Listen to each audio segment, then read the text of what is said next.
Yo, what's going on, y'all? It is your boy, one physical therapist assistant. Another beautiful day, another beautiful day, another beautiful day. I hope y'all doing all right today. I'm a little tired, man. I'm getting a little weary. I'm getting close to the end, though. I got one more day, then I'm off on a Monday. Oh, man. Hey, yo, I'm at the point where I'm getting bullied now. At first, it was just a little teasing, but now it's bullied. So yesterday was 4th of July, right? I worked on 4th of July. And I saw one of my coworkers. I said, hey, what you gonna do with all that holiday pay? We leaving for the day. I said, what you gonna do with all that holiday money you making? Holiday pay. You know what she said to me?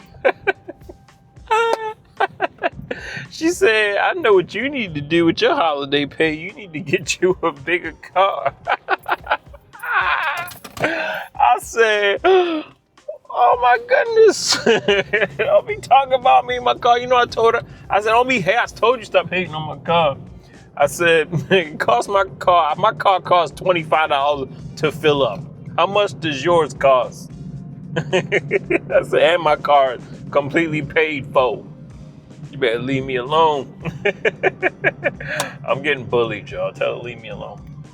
Hey, y'all, I saw two little older ladies, man. A little bit of beef this morning. I don't know why older people be thinking people trying to got vendettas against them. Sometimes older adults will be thinking that certain nurses or aides don't like them and they out to get them and they got beef with them or they got a little vendetta or they might get back at them. I don't know. That happens a lot. I had one lady who was feeling bad. She thinks she's in trouble. I said, what you think you in trouble for? She's like, because one of the pills they gave to me, I took it and I was trying to put it on the table, but I made a mistake and threw it in the trash. I said, what? She said she made a mistake and threw a pill in the trash, but she was trying to put it, it's her story. She was trying to put it on the table when they gave it to her. And the nurse saw her and now she is a little nervous because she thinks she's in trouble. I said, ma'am, you have reached a point in life where you don't have to worry about being in trouble anymore. That's what I told her.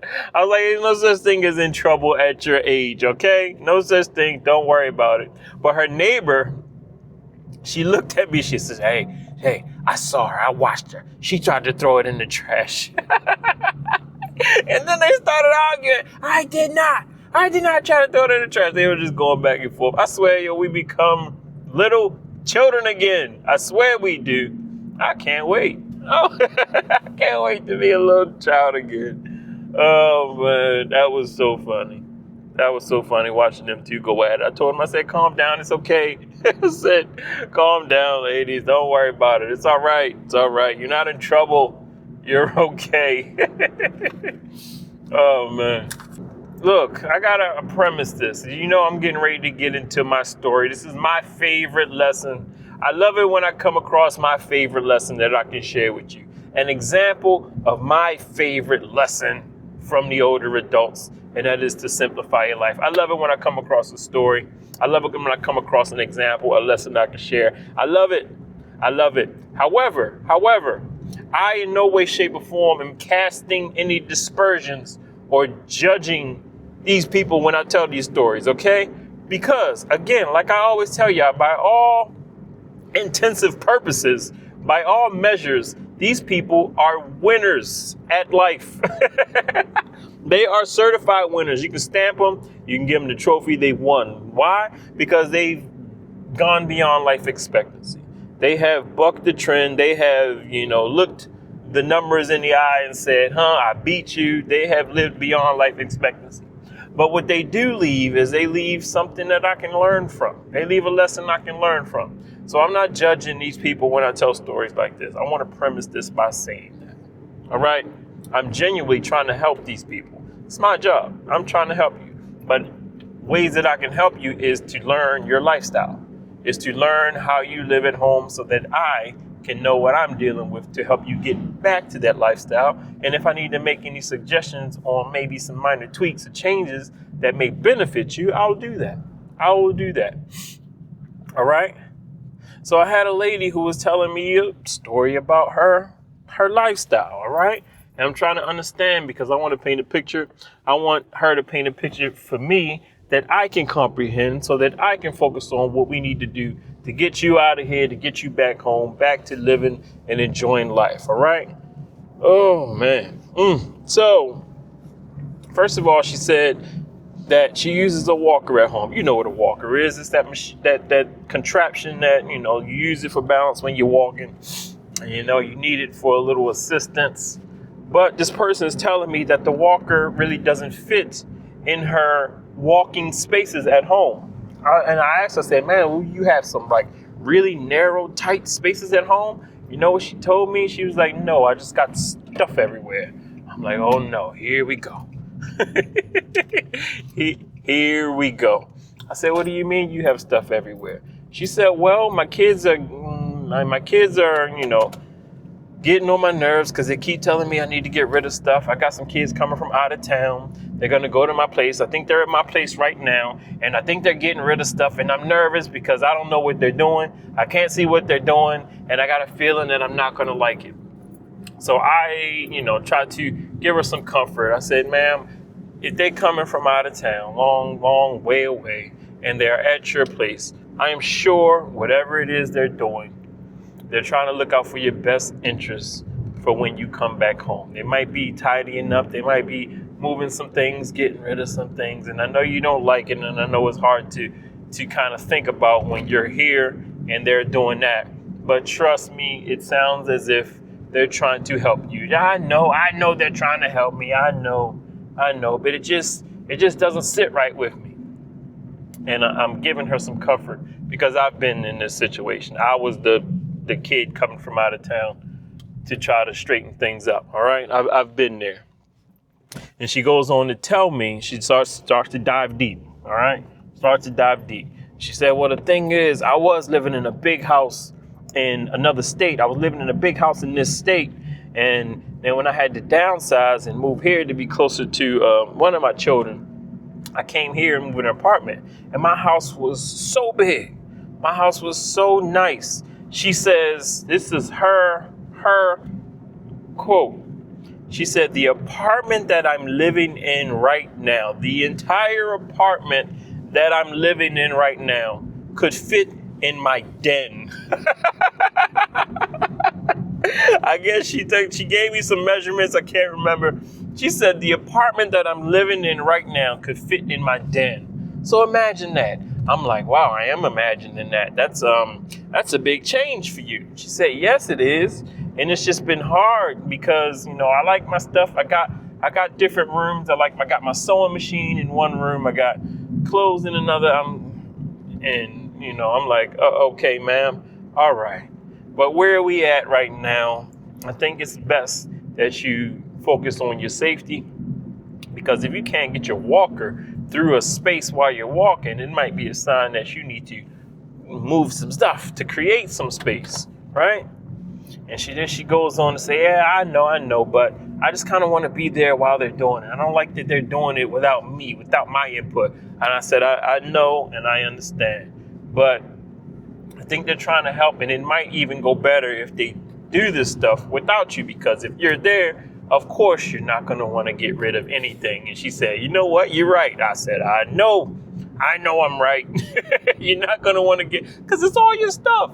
You've accumulated. It's all your stuff. You're not going to just willingly just say, okay, you can get rid of this and then not get rid of that. No, you're going to say, I want all of it. Let me do it. That's how it goes. That's how it goes all the time. Oh, man. But you know what? One of the quotes that she said, she talked about all the bad bedrooms she had, the 3 full-size bathrooms she had.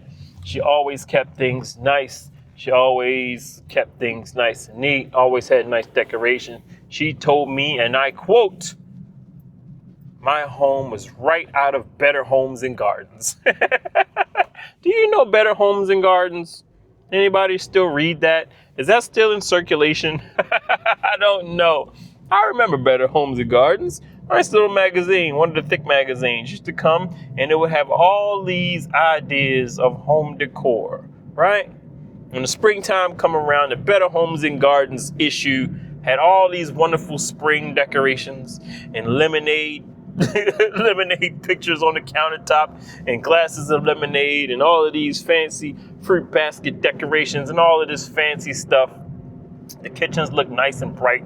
And then when fall came around, it had all these leaf colored things and all these decorations and pumpkins and pies and all over the countertops. And the living room had burgundy and brown and you know what I'm saying? Better Homes and Gardens. So she references this magazine and I'm thinking to myself, since you know this magazine, it's a good chance that you kind of, were into decorating your home and making it look nice, which is all wonderful.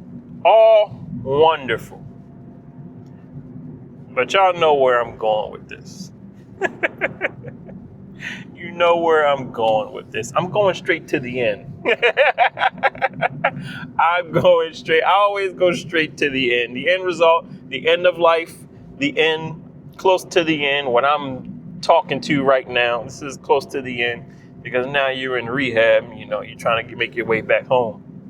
And when you live a life like this, when you live a lifestyle like this, with the big home, with the nice furnishings and the decorations, when you live a life like this,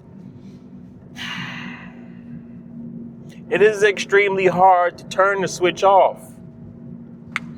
It's hard to turn the switch off. What is the switch? The switch is not living like that. You feel what I'm saying? The switch is from living like that to having that be your identity. You identify with this. A nice home, nice decorations, catered after Better Homes and Gardens. All the seasonal decor, all the nice stuff. This becomes your identity. And there's nothing wrong with this. However, at the end, man, it's the end. The end, what happens at the end? The end is hard because you can't turn the switch off to say, I don't need to be living like this. No, in your mind, you still want to live like this. And you still think it's okay to live like this. And it is okay if you can manage it. It's okay if you can manage it. And I'm sure during the time of living like this, the lady in question had some good times. Probably had wonderful company over, dinner parties and tea parties and sewing parties and wonderful times. I'm sure she did. I'm sure people like this do. But again, as you get older, you're going to still expect to live this way. However, if you try to embrace the idea that if you keep trying to live this way, it's going to become harder and harder for you, that might help. That might help you. That might help ease the moving into the apartment, the downsizing into the smaller place instead of trying to bring the whole house with you. I watched my loved ones try to bring the whole house with them when they had to downsize. I watched that. It makes me want to downsize now while I'm still able to manage the big home or the bigger size home. But the fact that she just referenced Better Homes and Gardens, that tells me something. And the whole time I'm trying to coach her, I'm trying to get her to realize that, getting rid of this stuff is more beneficial for you now. That's kind of what you want to focus on instead of, being mad at the fact that you have to do this. You have to go through this. She even told me that she had a storage unit. She told me that somebody stole everything out of her storage unit. All her antiques, all her valuables. But then I asked her, I said, what do you mean? Like, how does that work? I thought storage units have securities. Don't you have a key? How does that work? Is there any insurance? I don't know. I don't know how storage units work. But she said that, to be honest, she believes that it was someone that's close to her that stole everything out of her storage unit. She believes that it was someone that's very close to her, and she didn't go into detail. But that's what she believes. But again, man, it's another added layer of headache with the storage unit. Another added layer. All right? So, what's the moral of the story, guys? It's the fly in here. What's the moral of the story? The moral of the story, Simplify your life before you get older. A story like this, you know what it makes me want to do? A story like this, a lesson like this for the day, and I love these lessons. I love them. It makes me want to go home and throw something away. If you ask my wife, you talk to my wife, it's like one of my hobbies nowadays. I like throwing stuff away. I like getting rid of stuff. I like throwing stuff away. I might go home and throw something away today after today's lesson. I think that's what I'm going to do, y'all. Okay? When I get home, I'm throwing something away that I don't need. That's what I'm going to do when I get home. But anyway, y'all, it's your boy, One Physical Therapist Assistant. I'm sorry. Y'all know this is my favorite lesson. You're going to hear more. You're going to hear more. This is my favorite lesson because I see it so often, and I know the end result. I know the end result and how it goes and how it looks. But to just think that all that stuff, all that time accumulating the stuff, and it all goes into a landfill. Every last bit of it, landfill goes into a landfill. Okay? That's the end result. So y'all, in the meantime, be safe. Make sure y'all respect your elders, man. Respect them, help them, guide them. They need help as they get older. They even need counsel sometimes from their loved ones. But I appreciate y'all for coming through, man. Please be safe. Please be safe and make sure you help people whenever you get a chance. And I will holler at y'all in the next video.